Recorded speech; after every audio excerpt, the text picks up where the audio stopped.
आपण रत्नागिरी जिल्ह्यातल्या दुगवे गावातल्या लोटेश्वर मंदिराच्या इकडे आलेलो आहोत. आणि आपण लांबनं बघू शकतो की हे मंदिर स्वयंभू आहे आणि नदीच्या ह्या ओढ्याच्या पात्रामध्ये एका दगडावर ते पूर्ण बांधलं गेलेलं आहे. आणि आता ग्रामस्थांनी तिथे जाण्या येण्यासाठी इझी पडावं म्हणून पूल बांधले दोन्ही साईडला आणि असा खूप सुंदर परिसरही डेव्हलप केला आहे.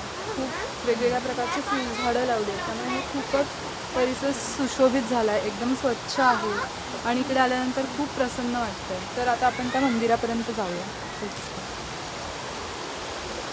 असा हा छोटासा पूल बांधला आहे त्या मंदिराच्या इथे जाण्यासाठी आणि इतकं सुंदर दगडी मंदिर बांधलं गेलं आहे.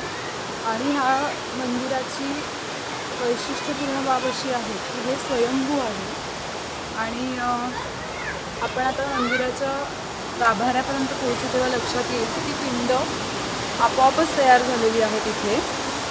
आणि आपण बघू शकता की ही पिंडाच्या आकाराचा दगड हा आहे आपला लोटेश्वर. आणि तिथे आता एक नागाची मूर्ती आणि अभिषेक पात्र आहे आणि खाली सुंदर असा ओढा आहे आणि इतकं नयनरम्य वातावरण आहे इकडे की मोहून टाकते ते मनाला. आपण सगळीकडे बघू शकतो चौफेर पाणी आहे, अगदी खूप आतपर्यंत. आपण झूम करून बघूया आता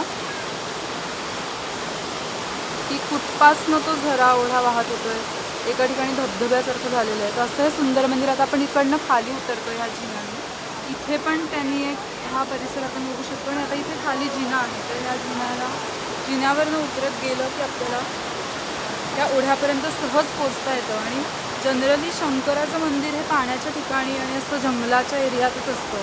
अतिशय सुंदर असं मंदिर आपल्याला इथे दिसतंय. आणि आता आपण खालून त्या मंदिराचा व्ह्यू घेणार आहोत, खालून ते कसं दिसतंय.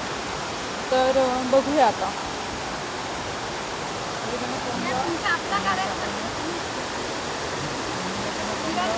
हे बघ किती लोक आलेले.